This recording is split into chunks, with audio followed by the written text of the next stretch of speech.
Bonjour à nouveau, ou pas, je sais pas. Aujourd'hui c'est n'importe quoi, c'est le mardi 9 octobre, et c'est la troisième vidéo du jour. En l'occurrence, on va dire c'est le troisième et dernier volet du numéro 24 de Je range mon bureau. Donc après 24A, 24B, voici 24C. Oui, c'est n'importe quoi. Pourquoi? Parce que zéro montage, je n'ai pas le temps de faire du montage, zéro matériel, c'est comme ça. Il n'y a que la parole du type, moi, qui a une quelconque valeur. C'est vous dire si ça vaut pas grand chose. Et la raison pour laquelle il y a besoin d'une 24C, c'est parce qu'il y a un seul livre dont je n'avais pas pu parler avant. Donc la première faisait 18 minutes, la deuxième une quinzaine. Et donc je ne savais pas trop, ça pouvait déborder. Donc on fait tranquillement une 24C pour parler du deuxième tome. Et ça, cette fois-ci, c'est traduit. Je crois que jusque-là, j'ai parlé aujourd'hui que de livres en français non traduits. Donc vraiment des livres originalement en français. Aucun livre en anglais, aucun livre en allemand. Bon, en ce moment, c'est comme ça. Un homme amoureux, c'est le tome 2 du grand et vaste projet autobiographique de Karl Ove Knausgaard, prononciation non garantie. Un homme amoureux. Alors, Karl Ove Knausgaard, c'est un romancier, écrivain norvégien, qui a décidé à un moment donné d'arrêter d'écrire des romans, il est encore très jeune, et il s'est lancé dans une espèce de projet un peu fou, comme ça, qui s'appelle Mein Kampf, Mon combat. Évidemment, quand on dit Mein Kampf, on n'est pas loin de Mein Kampf. Et apparemment, à partir du troisième tome, il commence vraiment à devenir très provocateur sur cette question-là, sur le rapprochement avec Hitler. Donc, je sais pas trop vers où ça va aller.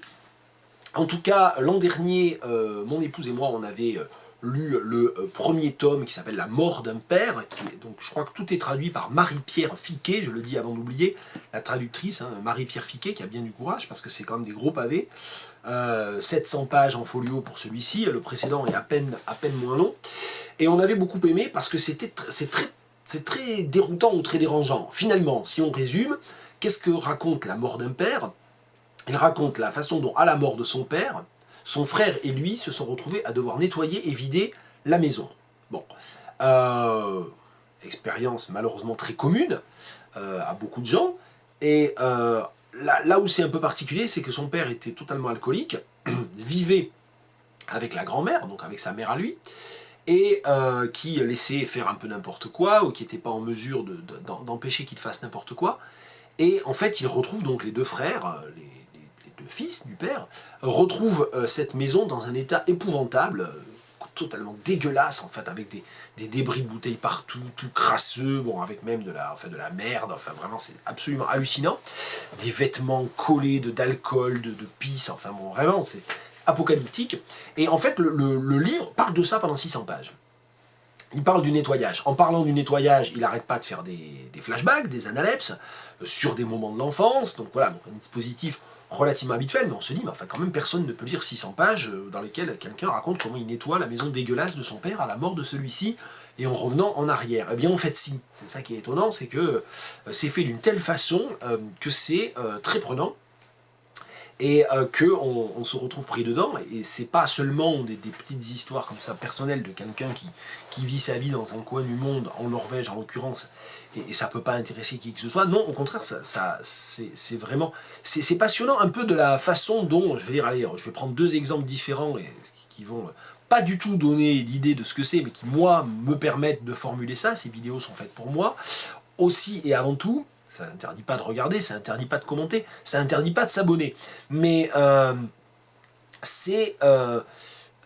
ça fonctionne du point de vue de la réception. Moi, ça fonctionne sur moi du point de vue de la réception, un peu comme les mémoires de Saint-Simon ou les 4 tomes de la règle du jeu de Léris. C'est-à-dire des projets qui n'ont rien à voir les uns avec les autres, mais qui sont un peu une sorte de tentative d'épuisement d'un modèle ou d'épuisement d'une réalité à travers un modèle stylistique ou un prisme stylistique qui est là pour les rendre moins clairs. C'est comme ça que je le comprendrai. C'est-à-dire que plus le livre cherche à éclaircir la situation politique et historique dans les mémoires de Saint-Simon, personnelle, autobiographique et fantasmatique dans le cadre de Michel Léris, en passant par le prisme du langage, et ici on va dire oui autobiographique pour aller vite, dans le cas de Mein Kampf, et bien plus plus le récit, plus la textualité va de l'avant pour tenter d'éclairer ça, bah plus l'objet est éclairé, mais moins le projet est clair en fait. Et c'est ça en fait qui finalement retient l'attention du lecteur, parce que quelque chose de 700 pages dont on a compris à peu près les tenants, les aboutissants et où ça va au bout de 50 pages, bien on le repose et on se dit ok, bah voilà, ça m'intéresse pas.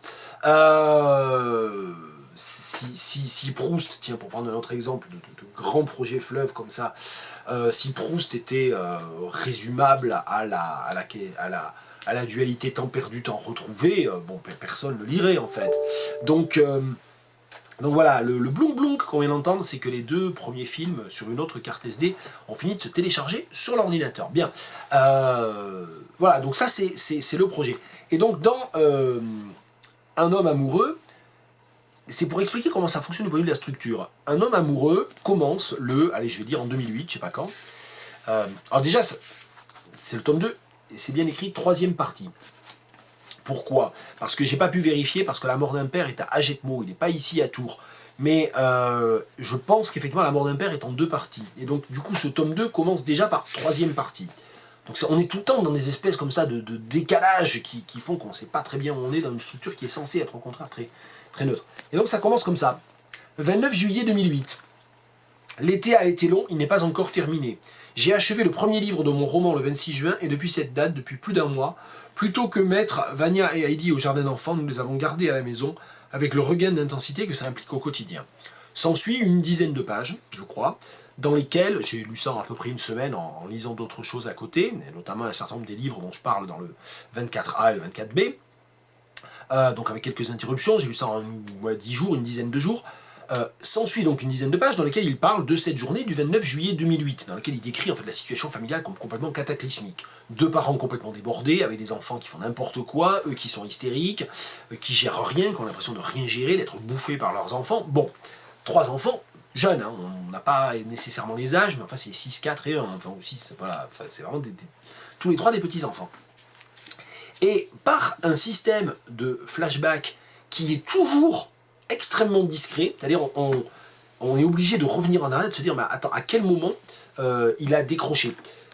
On se retrouve à avoir l'histoire de la rencontre entre Karl Ove, le narrateur autobiographe, et sa femme, Linda, la naissance de leur première fille, la naissance de leur seconde fille, etc. Mais c'est, je veux dire, enfin, quelqu'un qui veut faire un décryptage de la structure analeptique-proleptique du livre va y passer mais des journées et des journées, bon, pour un intérêt relativement minime d'ailleurs à l'arrivée, à moins de vouloir justement analyser la manière dont fonctionnent les points de décrochage. Et ça serait vraiment intéressant en fait. Donc moi j'ai pas le temps de faire ça, je travaille pas sur Karl Ove et Knausgård, donc je vais pas faire ça. Mais en revanche quand on lit de manière active, on finit par être très fasciné par ça. Ah, ben tiens, on finit par les repérer, les points de décrochage, et de se dire, et c'est parfois tout à fait anodin, à savoir, il est lors une des analepses dans l'analepse, il se trouve soit un festival d'écrivains à tel endroit, soit en train de faire ses courses au supermarché, d'acheter une bouteille de ci ou de ça au supermarché, on va dire en 2001, ça lui permet de revenir vers l'avant pour parler d'autres courses au supermarché en 2004, en rebifurquant vers tel épisode, ou alors on parle de l'alcoolisme de la belle-mère, l'alcoolisme de la belle-mère permet de faire un parallèle avec tel autre épisode alcoolique lié en fait au tome 1, donc de re-narrer d'une autre manière un épisode du tome 1. Donc tout ça est quand même extrêmement fascinant dans la structure, assez fascinant dans l'objet aussi, parce que c'est un point dont il faut absolument parler, je ne peux pas ne pas parler de ça. Karl Ove Knausgård, bon, il décrit quoi? Je vais reprendre par rapport à ça. Il est norvégien, mais en fait tout se passe en Suède. Pourquoi? Parce qu'il veut changer de vie, avant de rencontrer sa femme, il veut changer de vie, il s'installe à Stockholm sans aucun projet, de par ce qu'il dit, et c'est là qu'il la rencontre, et c'est là que bon, ils tombent amoureux l'un de l'autre, et que très vite ils ont des enfants, et ils se marient, ils ont des enfants. Et donc ça commence à Malmö, ça revient ensuite en arrière pour être à Stockholm. Ils vivent les 3 premières années de leur vie commune à Stockholm, puis ils vont à Malmö. Alors déjà, moi, j'ai pas revu Stockholm depuis que j'étais adolescent, mais en revanche, on est allé en Norvège et en Suède l'été dernier, et donc moi j'ai adoré Malmö en fait. Donc ça parle de Malmö, ça parle de la Suède, de la Norvège, ça compare la Suède avec la Norvège. Donc quand on a fait cette expérience-là, quand on commence à connaître un petit peu quand on y est allé enfant, comme c'est mon cas, quand on y est reparti très récemment adulte, comme c'est mon cas aussi, c'est aussi des livres qu'on lit différemment, parce qu'il y a plein de références culturelles qui vous échappent, et puis il y a plein de références culturelles que vous commencez à saisir, ou dans lesquelles vous commencez à vous insérer. Donc il y a tout ce côté scandinave, nordique, qui est très présent. Et puis, bon, il y a tout le rapport à l'écriture, parce qu'il parle énormément de son écriture, du contexte de son écriture. Il y a tout ce côté assez étrange qui fait que la scène littéraire norvégienne, la scène littéraire suédoise, on est extrêmement dynamique, à savoir que c'est bourré d'écrivains et de poètes partout qui n'arrêtent pas de se rencontrer les uns les autres, qui en même temps, comme c'est des petits pays, ont l'air de tous se connaître, de tous connaître le travail des autres, je ne sais pas comment ils font. Ils perdent pas du temps à faire des vidéos pour raconter de ce dont ils parlent, encore que je ne sais pas. Est-ce qu'il y a, il y a forcément des booktubeurs norvégiens, des booktubeurs suédois. Je pose la question aux gens qui regarderaient ça et qui auraient des connaissances en la matière.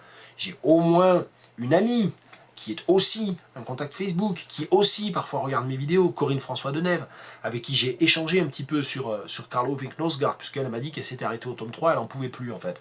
Et notamment à cause de toutes les ambiguïtés idéologiques ou de l'analogie provocatrice avec Mein Kampf de Hitler. Bon, donc voilà, il y a forcément des booktubeurs suédois et norvégiens. Où en étais-je ? Raconter ce qui plaît dans cette série-là. Ce qui plaît dans cette série-là, outre le projet lui-même. Donc il y a le projet lui-même, cette espèce de tentative d'épuisement de sa propre vie, de sa propre autobiographie, sans autofiction, ou en tout cas sans autofiction déclarée. Ça, c'est un premier point qui, moi, me fait lire Knausgaard, qui me fait apprécier Knausgaard. Il y a quoi ? Il y a la structure du temps, c'est-à-dire la manière dont, en partant d'une structure apparemment linéaire, totalement anecdotique, il n'arrête pas de forer l'opacité du temps et l'opacité des souvenirs, dans un, voilà, ce qui n'est pas sans précédent, ce qui n'est pas d'une folle originalité, mais qui est extrêmement bien fait. Deuxième chose. Troisième chose, le rapport à l'art, le rapport à l'écriture. Quand on lit Karl Ove Knausgaard, c'est aussi pour donner cette impression-là, il dit, tiens, l'un des livres que j'admirais le plus, je n'osais pas parler à X ou à Y de tel livre, parce que c'était un de mes livres préférés, et je comprenais qu'il ne l'aimait pas. Bon, par exemple, là, forcément, dès qu'on lit ça, on se dit, tiens, ça ouvre la bibliothèque, ça. Moi j'ai toujours envie de tout lire, j'ai toujours envie de découvrir de nouveaux horizons, et on cherche rapidement, on se rend compte que presque systématiquement, les livres dont il parle sont des livres qui ne sont pas traduits, ni en français, ni même en anglais ou en allemand, donc ça veut dire que ça restera des références dans le livre de Knausgaard, et des livres que moi je ne lirai pas, auxquels je ne pourrais pas accéder, à moins de me mettre au norvégien. Mais bon, voilà, je suis trop vieux, enfin, c'est pas une constatation générale, hein, c'est pas qu'on est trop vieux à mon âge pour apprendre des langues, mais moi, je me considère, j'ai déjà essayé il y a déjà longtemps, et j'arrive plus à trouver la motivation pour apprendre de nouvelles langues, donc c'est pas bien, mais c'est comme ça. Voilà, donc il y a ça aussi, ça ouvre cette espèce de champ de perspective culturelle dans laquelle la réflexion sur l'écriture, sur la création est dans une autre ère géographique, dans une autre ère culturelle, avec d'autres référents, et raconté de l'intérieur par ce qui est aussi. Donc ça peut aussi se lire comme un Künstlerroman, c'est-à-dire comment on devient écrivain, comment on demeure écrivain, comment on persiste à devenir écrivain, comment on vit en étant écrivain, et père de famille, etc. etc. Donc il y a tout ce côté-là. Donc ça c'est Un homme amoureux de Karl Ove Knausgaard, c'est celui dont je parle le plus, parce que du coup c'est le dernier, j'ai ouvert une troisième vidéo, donc j'ai du temps, la vie est belle. J'ai corné plein de pages, donc je vais lire des extraits, tant qu'à faire, dans la traduction de Marie-Pierre Fiquet. Allez. Contrairement à moi, Guerre avait un mépris total envers la poésie et les poètes. Le regard haineux, il finit par se disputer avec Silkeberg pour avoir simplement insinué qu'un appartement aussi grand dans un quartier aussi central devait avoir coûté une sacrée somme. Lorsqu'au petit matin on descendit vers Slussen, il parla de la classe moyenne cultivée, des privilèges dont elle disposait. Pour elle, la littérature n'était qu'un billet d'entrée dans une sphère sociale et elle se contentait de reproduire les idéologies. Il évoqua leur soi-disant solidarité envers les moins bien lotis, leur flirt avec la classe ouvrière et leur renoncement progressif à des valeurs comme la qualité. Quelle catastrophe que la qualité soit assujettie aux politiques et à l'idéologie, et pas seulement dans le domaine de la littérature, ça valait aussi pour les universités et finalement pour toute la société. Je n'arrivais pas à faire le lien entre ce qu'il disait et la réalité que je connaissais. Parfois je protestais, arguant qu'il était paranoïaque, qu'il mettait tout le monde dans le même sac et qu'il y avait toujours un homme derrière une idéologie, et parfois je le laissais parler tout son sou. Mais dit-il en passant les barrières de la gare pour descendre l'escalator, Inger Christensen est unique. Elle est extraordinaire. C'est vrai qu'elle est une catégorie à part, même si tout le monde le dit, et tu sais ce que je pense du consensus. Oui, je sais. Le courant d'air provoqué par le train qui arrivait au-dessous de nous souleva un sac en plastique sur le quai. Tel un animal dont les yeux seraient les phares, le train sortit de l'obscurité à l'autre extrémité. Elle était largement au-dessus des autres, dit Guerre. C'est une stature internationale. Je n'avais rien ressenti de particulier quand elle avait fait sa lecture, mais auparavant, cette petite femme âgée et trapue que j'avais vue buvant au bar avec un sac à main au bras m'avait intrigué. La vallée des papillons est une couronne de sonnets, dis-je en mettant le pied sur le quai au moment où le train s'arrêta complètement. C'est probablement la forme la plus contraignante qui soit. Le 15e sonnet est composé des premiers vers de chacun des 14 autres. Oui, Hadley a essayé de m'expliquer ça plusieurs fois, dit Guerre, mais je ne m'en souviens jamais. Italo Calvino a fait quelque chose de similaire dans Si par une nuit d'hiver un voyageur, mais pas de façon si stricte, bien sûr. Les titres des différents récits forment eux-mêmes une petite histoire. Tu l'as lu, les portes s'ouvrirent, on monta et on s'assit l'un en face de l'autre. Calvino, Borges, Cortázar, tu peux te les garder. Je n'aime ni le fantastique ni ce qui est construit. Pour moi, il n'y a que les êtres humains qui comptent. Et Christensen alors? Tu peux chercher longtemps un écrivain plus construit qu'elle, c'est presque mathématique ce qu'elle fait. Pas ce que j'ai entendu. Voilà, donc un premier extrait, page 215-217 de l'édition Folio. Un autre extrait, j'ai pas préparé, j'ai pas choisi mes cornages. Mince, non là c'est un autre extrait sur de la littérature. Je veux pas donner l'impression que ça parle que de littérature, parce que ça parle pas que de littérature.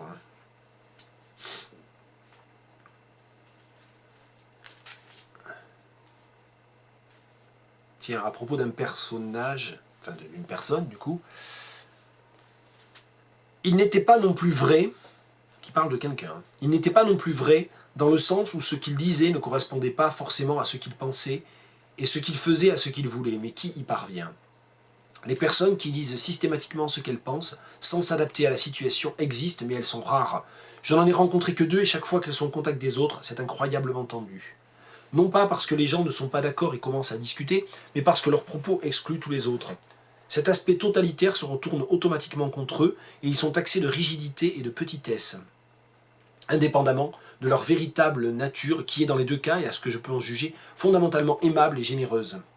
Le malaise que moi-même je pouvais susciter avait son origine dans la cause inverse. Je laissais toujours la situation décider, soit en ne disant rien, soit en disant ce que les autres attendaient de moi. Or, dire ce que les autres veulent entendre est une forme de mensonge. C'est pour ça qu'entre la façon d'être d'Anders et la mienne, il n'y avait qu'un degré d'écart. La sienne entamait la confiance qu'on avait en lui, et la mienne, mon intégrité. Mais le résultat était fondamentalement le même, un lent évidement de l'âme. Voilà, donc c'est un texte, on l'a vu, qui est balancé entre introspection et extrospection, et finalement le point, enfin le point fondamental de cette structure diffractée qui fonctionne avec des analepses et des prolepses permanentes, c'est lié à ça, à la volonté de sans arrêt saisir la multiplicité de soi et des autres. Voilà. J'ai beaucoup trop parlé, ou trop longuement, de ce tome 2 de Karl Ove Knausgaard, Un homme amoureux, traduction Marie-Pierre Fiquet, chez Folio. Voilà, fin du 3e volet du numéro 24.